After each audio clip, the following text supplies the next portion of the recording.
Beautiful viewers, welcome to Jayanya vlog. ಇದೇ first time ನೋಡ್ತಿದ್ರೆ ದಯವಿಟ್ಟು ಸಬ್ಸ್ಕ್ರೈಬ್ ಮಾಡಿ. ಬುಧವಾರದ ವ್ಲಾಗ್. ಬುಧವಾರ ಬೆಳಗ್ಗೆ ದೀಪ ಹಚ್ಚಿ ದೇವರಿಗೆ ಪೂಜೆ ಮಾಡಿ ಅದಾದಮೇಲೆ ಬೀಟ್ರೋಟ್ ಡಿಟಾಕ್ಸ್ ಡ್ರಿಂಕ್ ಮಾಡ್ಕೊಳ್ಳೋಣ ಅಂದ್ಬಿಟ್ಟು ಬೀಟ್ರೋಟ್ ಸಿಪ್ಪೆ ತೆಗೆದು ಬೀಟ್ರೋಟ್ ಬೆಟ್ಟದ ನೆಲ್ಲಿಕಾಯಿ ಶುಂಠಿ ಮತ್ತು ನಿಂಬೆ ಹಣ್ಣು ಹಾಕಿ ಡಿಟಾಕ್ಸ್ ಡ್ರಿಂಕ್ ಮಾಡಿಕೊಂಡು ಕುಡಿದೆ. ನೆಕ್ಸ್ಟ್ ಅದಾದಮೇಲೆ ಇವತ್ತು ಅಕ್ಕಿ ರೊಟ್ಟಿ ಮಾಡೋಣ ಅಂದ್ಬಿಟ್ಟು ಅಕ್ಕಿ ರೊಟ್ಟಿಗೆ ಸ್ವಲ್ಪ ನೀರು ಕಾಯಿಸ್ಕೋಬೇಕು, ಉಪ್ಪು ಮತ್ತು ಸ್ವಲ್ಪ ಅಕ್ಕಿ ಹಿಟ್ಟು ಹಾಕ್ಕೊಂಡು ಅದು ಚೆನ್ನಾಗಿ ಕುದಿ ಬರೋವರೆಗೂ ಕಾಯಿಸ್ಕೋಬೇಕು. ಅದು ಚೆನ್ನಾಗಿ ಕುದ್ದಾದ್ಮೇಲೆ ಅದನ್ನು ಹಿಟ್ಟಿಗೆ ಹಾಕಿ ಚೆನ್ನಾಗಿ ಮಿಕ್ಸ್ ಮಾಡಬೇಕು. ಅದು ಚೆನ್ನಾಗಿ ಕುದಿ ಬರಬೇಕಲ್ಲ, ಅಂದರೆ ರೊಟ್ಟಿ ನೀಟಾಗಿ ಬರೋಲ್ಲ. ಹಾಗಾಗಿ ಚೆನ್ನಾಗಿ ಕುದಿ ಬಂದಮೇಲೆ ಆ ನೀರು ಹಾಕಿ ಚೆನ್ನಾಗಿ ಮಿಕ್ಸ್ ಮಾಡಬೇಕು. ಅದಾದಮೇಲೆ ರೊಟ್ಟಿಗೆ ಕಾಂಬಿನೇಷನ್ ಆಗಿ ಗೋರಿಕಾಯಿ ಪಲ್ಯ ಮಾಡೋಣ ಅಂದ್ಬಿಟ್ಟು ಎಲ್ಲ ರೆಡಿ ಮಾಡ್ಕೊಂಡಿದ್ದೀನಿ. ಫಸ್ಟು ಗೋರಿಕಾಯಿನ ನೀವು ಹಬೆಲಾದರೂ ಬೇಯಿಸ್ಕೋಬೋದು ಅಥವಾ ಕುಕ್ಕರ್ಗಾದರೂ ಹಾಕ್ಬೋದು. ನಾನು ಕುಕ್ಕರಲ್ಲೇ ಇಟ್ಟು ಬೇಯಿಸ್ತಾ ಇದ್ದೀನಿ. ಒಂದು ವಿಷಲ್ ಬಂದರೆ ಸಾಕು. ಲಿಡ್ ಕ್ಲೋಸ್ ಮಾಡಿ ಒಂದು ವಿಷಲ್ ಕೂಗಿಸ್ತೀನಿ. ನೆಕ್ಸ್ಟು ಗೋರಿಕಾಯಿ ಪಲ್ಯಕ್ಕೆ ಹುರಿದಿರೋ ಕಡಲೆ ಬೀಜ ಮತ್ತು ಬೆಳ್ಳುಳ್ಳಿ, ಒಂದು ಬೆಳ್ಳುಳ್ಳಿ ಆದರೆ ಸಾಕು. ಒಂದು ಸಣ್ಣ ಸ್ಪೂನಲ್ಲಿ ಜೀರಿಗೆ ಹಾಕಿದ್ದೀನಿ.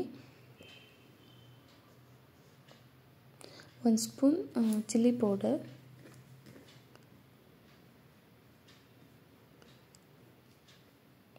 1 ಸ್ಪೂನ್ ಸಾಂಬಾರ್ ಪೌಡರ್,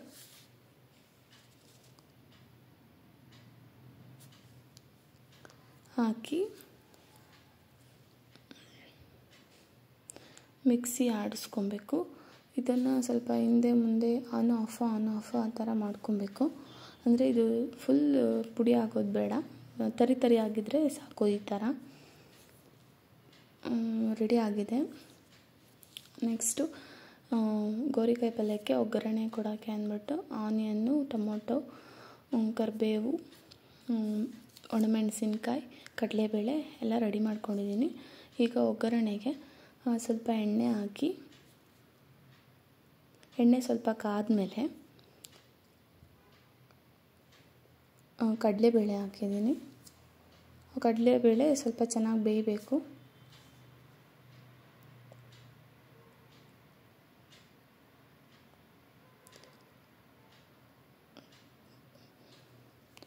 ಒಂದು ಸ್ವಲ್ಪ ಬೆಂದಮೇಲೆ ಒಂದು ಸ್ವಲ್ಪ ಜೀರಿಗೆ ಹಾಕಬೇಕು.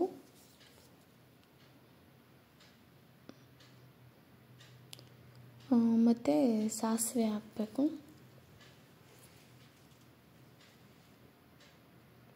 ಅವೆಲ್ಲ ಚೆನ್ನಾಗಿ ಸಿಡಿತಾ ಇದ್ದಾವೆ. ಕರಿಬೇವು,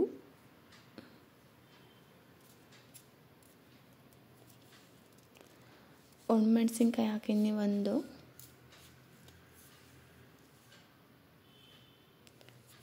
ಇದು ಚೆನ್ನಾಗಿ ಫ್ರೈ ಆದಮೇಲೆ ಈರುಳ್ಳಿ ಹಾಕಬೇಕು. 1 ಈರುಳ್ಳಿ ತೊಗೊಂಡಿದ್ದೀನಿ.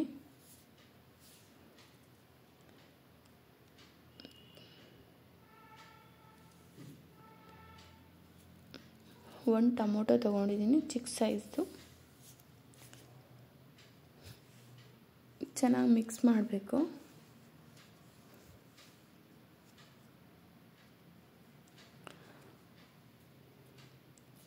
ಒಂದು ಸ್ವಲ್ಪ ಈರುಳ್ಳಿ ಟೊಮೊಟೊಗೆ ಆಗುವಷ್ಟು ಸಾಲ್ಟ್ ಹಾಕ್ಕೊಂಡಿದ್ದೀನಿ. ನೆಕ್ಸ್ಟ್ ಅದು ಬೆಂದಮೇಲೆ ಗೋರಿಕಾಯಿ ಬೇಯಿಸಿರೋದು ಫಸ್ಟೇ ಬೇಯಿಸ್ಕೊಂಡಿರ್ತೀವಲ್ಲ ಅದನ್ನು ಹಾಕ್ಕೊಬೇಕು. ಗೋರಿಕಾಯಿಗೆ ಫಸ್ಟೇ ಉಪ್ಪು ಹಾಕಿ ಬೇಯಿಸ್ಕೊಂಡಿರ್ತೀವಿ, ಹಾಗಾಗಿ ಈರುಳ್ಳಿ ಟೊಮೊಟೊಗೆ ಎಷ್ಟು ಬೇಕೋ ಅಷ್ಟು ಮಾತ್ರ ಉಪ್ಪು ಹಾಕ್ಕೊಂಡಿರಬೇಕು. ಇದು ಚೆನ್ನಾಗಿ ಮಿಕ್ಸ್ ಮಾಡಿ ಸ್ವಲ್ಪ ಹೊತ್ತಾದಮೇಲೆ ಚೆನ್ನಾಗಿ ಮಿಕ್ಸ್ ಆದಮೇಲೆ ಇದಕ್ಕೆ ನಾವು ರುಬ್ಕೊಂಡಿದ್ವಲ್ಲ ಕಡಲೆ ಬೀಜ ಎಲ್ಲ ಹಾಕಿ ಅದನ್ನು ಮಿಕ್ಸ್ ಮಾಡ್ಕೊಬೇಕು. ಇದು ಮಿಕ್ಸ್ ಮಾಡಿಕೊಂಡು ಸ್ವಲ್ಪ ಹೊತ್ತು ಬೇಯಿಸ್ಕೋಬೇಕು.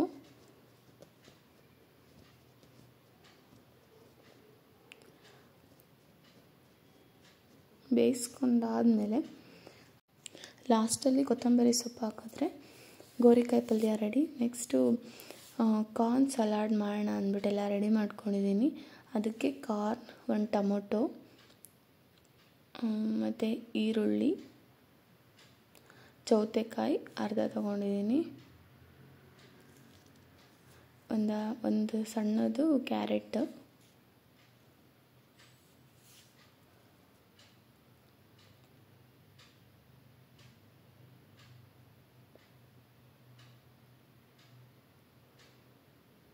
ಒಂದು ಸ್ವಲ್ಪ ಕೊತ್ತಂಬರಿ ಸೊಪ್ಪು ಹಾಕಿ,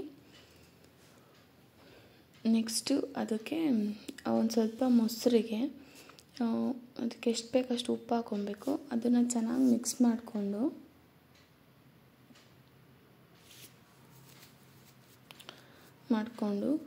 ಅದಕ್ಕೆ ನಾನು ಗೋರಿಕಾಯಿಗೆ ಒಂದು ಮಿಕ್ಸರ್ ಮಾಡ್ಕೊಂಡಿದ್ನಲ್ಲ ಕಡಲೆಬೀಜ ಎಲ್ಲ ಹಾಕಿ, ಅದನ್ನೇ ಇದಕ್ಕೂ ಒಂದು 2 ಸ್ಪೂನ್ ಆ್ಯಡ್ ಮಾಡ್ಕೊಬೇಕು. ಚೆನ್ನಾಗಿರುತ್ತೆ ಟೇಸ್ಟು ಸಲಾಡ್ ಜೊತೆಗೆ. ಅದನ್ನು ಚೆನ್ನಾಗಿ ಮಿಕ್ಸ್ ಮಾಡಿಕೊಂಡು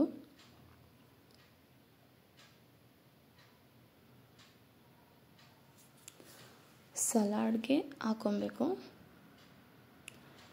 ಇದನ್ನು ಇವಾಗ ಚೆನ್ನಾಗಿ ಮಿಕ್ಸ್ ಮಾಡಿದ್ರೆ ಕಾರ್ನ್ ಸಲಾಡ್ ರೆಡಿ ಆಗುತ್ತೆ. ಟೇಸ್ಟ್ ಮಾತ್ರ ಸೂಪರಾಗಿತ್ತು ಮತ್ತು ಇದು ಹೆಲ್ತ್ಗೂ ತುಂಬ ಒಳ್ಳೆಯದು.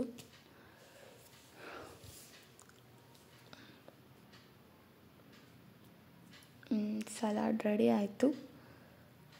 ಇವತ್ತಿನ ಟಿಫನ್ ಅಕ್ಕಿ ರೊಟ್ಟಿ, ಗೋರಿಕಾಯಿ ಪಲ್ಯ ವಿತ್ ಸಲಾಡ್.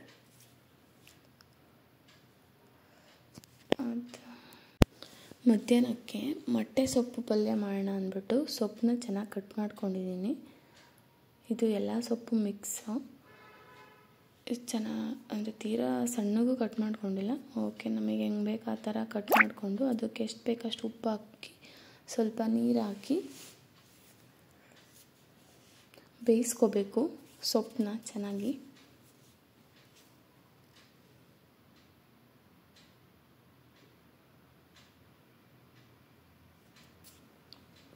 ಸೊಪ್ಪೇನು ಬೇಗ ಬೇಯುತ್ತೆ, ಹಾಗಾಗಿ ಸೊಪ್ಪು ಬೆಂದಿದೆ. ಇವಾಗ ಒಂದು ಸ್ವಲ್ಪ ಹೊತ್ತು ಅಷ್ಟೇ, ಒಂದು 10 ಮಿನಿಟ್ಸ್ ಬೇಯಿಸಿದ್ರೆ ಸೊಪ್ಪು ಬೇಯುತ್ತೆ.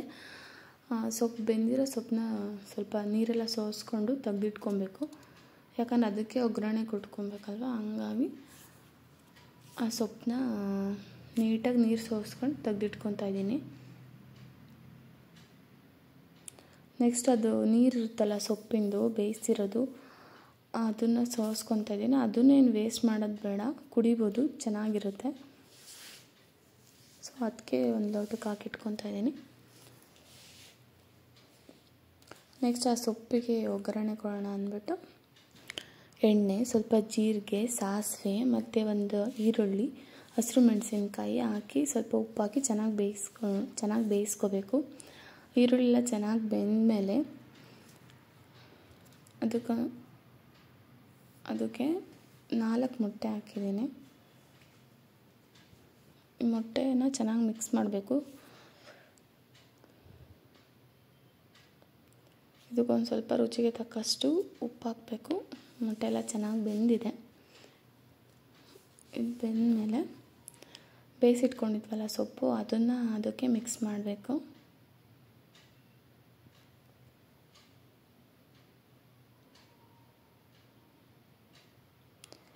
ಸೊಪ್ಪಿಗೂ ಉಪ್ಪು ಹಾಕಿ ಬೇಯಿಸಿರ್ತೀವಿ, ಹಾಗಾಗಿ ನೋಡ್ಕೊಂಡು ಉಪ್ಪು ಹಾಕ್ಕೊಬೇಕು. ಆಮೇಲೆ ಉಪ್ಪಾಗ್ಬಿಡುತ್ತೆ, ಸೊಪ್ಪು ಬೇಗ ಉಪ್ಪಾಗೋದು ಜಾಸ್ತಿ, ಸ್ವಲ್ಪ ಹಾಕಬೇಕು ಉಪ್ಪು.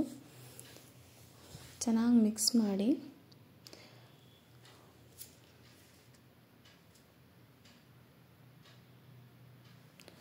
ಇದಕ್ಕೆ ಸೇಮ್ ಗೋರಿಕಾಯಿಗೆ ಒಂದು ಕಡಲೆಬೀಜದ ಗ್ರೈಂಡ್ ಮಾಡ್ಕೊಂಡಿದ್ವಲ್ಲ, ಹುರಿದ ಕಡಲೆಬೀಜ ಎಲ್ಲ, ಅದು ಇದಕ್ಕೂ ಚೆನ್ನಾಗಿರುತ್ತೆ. ಹಂಗಾಗಿ ಅದು ಸ್ವಲ್ಪ ಇತ್ತು, ಅದನ್ನೇ ಹಾಕಿದ್ದೀನಿ. ಅದಕ್ಕೆ ಚಿಲ್ಲಿ ಪೌಡರ್, ಸಾಂಬಾರು ಪೌಡರ್ ಎಲ್ಲ ಹಾಕಿರೋದ್ರಿಂದ ಅದನ್ನೇ ಇದಕ್ಕೆ ಹಾಕಿದ್ದೀನಿ. ನೀವು ಬೇಕು ಅಂದರೆ ಹಾಕೊಬೋದು ಖಾರದ ಪುಡಿ ಮತ್ತು ಸಾಂಬಾರು ಪೌಡ್ರಿನ.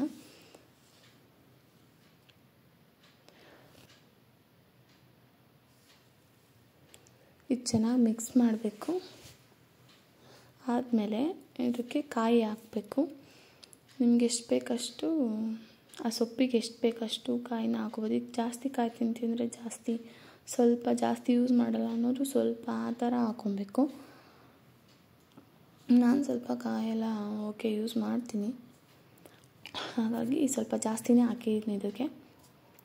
ಮೊಟ್ಟೆ ಸೊಪ್ಪು ಪಲ್ಯ ರೆಡಿ. ಮಧ್ಯಾಹ್ನ ಸಾಂಬಾರು ಜೊತೆಗೆ ಮೊಟ್ಟೆ ಸೊಪ್ಪಿನ ಪಲ್ಯ ಮಾಡಿದ್ದೆ. ನಾವು ಡೈಲಿ ಮುದ್ದೆ ಮಾಡ್ತೀನಿ ಮಧ್ಯಾಹ್ನ. ನೆಕ್ಸ್ಟ್ ಅದಾದಮೇಲೆ ಸಂಜೆ ನಮ್ಮ ಪಾಪಂಗೆ ಸ್ವಲ್ಪ ಸ್ನ್ಯಾಕ್ಸ್ ಥರ ಕೊಡೋಣ ಅಂದ್ಬಿಟ್ಟು ಡ್ರೈ ಫ್ರೂಟ್ಸ್ ಪೌಡರ್ ಮಾಡಿ ಇಟ್ಕೊಂಡಿರ್ತೀನಿ. ಅದಕ್ಕೆ ಸ್ವಲ್ಪ ಚಾಕೋ ಪೌಡರು ಮಿಕ್ಸ್ ಮಾಡಿರ್ತೀನಿ.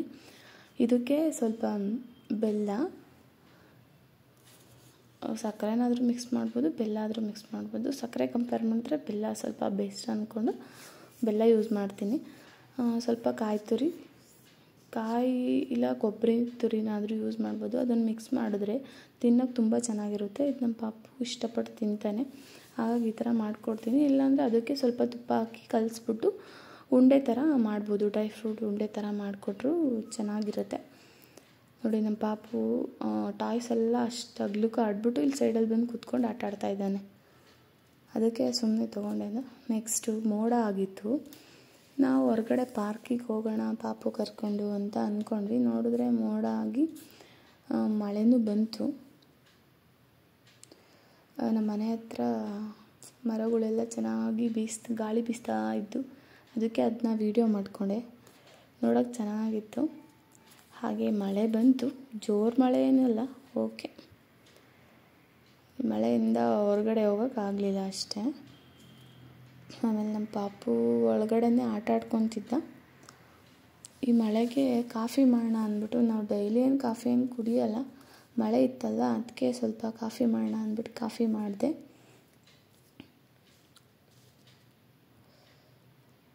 ಈ ಮಳೆ ಜೊತೆ ಕಾಫಿ ಬಜ್ಜಿ ಎಲ್ಲ ಇದ್ದರೆ ತುಂಬ ಚೆನ್ನಾಗಿರುತ್ತೆ. ನಾನು ಕಾಫಿ ಮಾತ್ರ ಮಾಡಿದೆ. ಕಾಫಿ ಕುಡಿದು ಸಂಜೆಗೆ ರಾತ್ರಿ ಅಡುಗೆ ಮಾಡೋಣ ಅಂದ್ಬಿಟ್ಟು ರಾತ್ರಿ ಮೊಳಕೆ ಕಾಳಿಂದು ದೋಸೆ ಮಾಡೋಣ ಅಂದ್ಬಿಟ್ಟು ಕಡಲೆಕಾಳು, ಹೆಸರು ಕಾಳು ಮತ್ತು ಕಡಲೆ ಬೀಜನ ಮೊಳಕೆ ಕಟ್ಟಿರೋದಿತ್ತು. ಅದಕ್ಕೆ ಸ್ವಲ್ಪ ಶುಂಠಿ, ಸ್ವಲ್ಪ ಕೊತ್ತಂಬರಿ ಸೊಪ್ಪು ಮತ್ತು ಸ್ವಲ್ಪ ಕರಿಬೇವು ಸೊಪ್ಪು ಹಾಕಿ ಗ್ರೈಂಡ್ ಮಾಡ್ಕೊಬೇಕು. ಇದನ್ನು ನಮ್ಮ ಪಾಪುಂಗೆ ಅಂತ ಮಾಡ್ತಾಯಿದ್ದೀನಿ.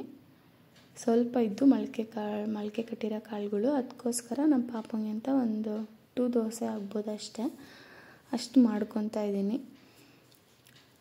ಇದನ್ನು ಗ್ರೈಂಡ್ ಮಾಡ್ಕೊಬೇಕು. ಒಂದು ಸ್ವಲ್ಪ ನೀರು ಹಾಕಿ ಸ್ವಲ್ಪನೇ ಹಾಕ್ಕೊಂಡು ನೀರನ್ನ ಗ್ರೈಂಡ್ ಮಾಡ್ಕೊಬೇಕು. ಚೆನ್ನಾಗಿ ಗ್ರೈಂಡ್ ಆಯಿತು.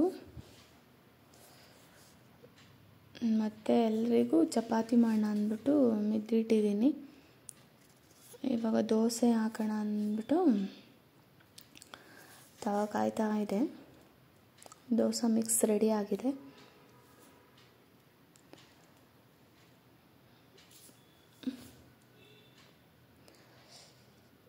ಮೊಳಕೆ ಹೆಸರು ಕಾಳು ದೋಸೆ ಹಾಕಿದ್ರೆ ಚೆನ್ನಾಗಿ ಬಂತು. ನಾನು ಫಸ್ಟ್ ಟೈಮ್ ಟ್ರೈ ಮಾಡಿದ್ದು. ಮತ್ತು ಟೇಸ್ಟು ತುಂಬ ಚೆನ್ನಾಗಿತ್ತು. ಮತ್ತು ಇದು ಹೆಲ್ದಿ ಫುಡ್,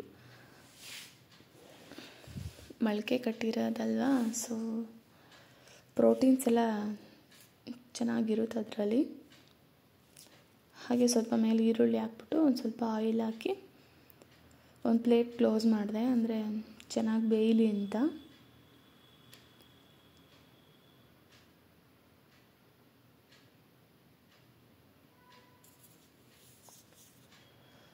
ಓಕೆ, ನಾನು ರುಬ್ಬಿದ್ದು ಕಾಳಿಗೆ 2 ದೋಸೆ ಆಯ್ತು ಅಷ್ಟೇ. ನಮ್ಮ ಪಾಪುಗಾಯಿತು, ಅವ್ನು ಒಂದೇ ತಿನ್ನೋದು.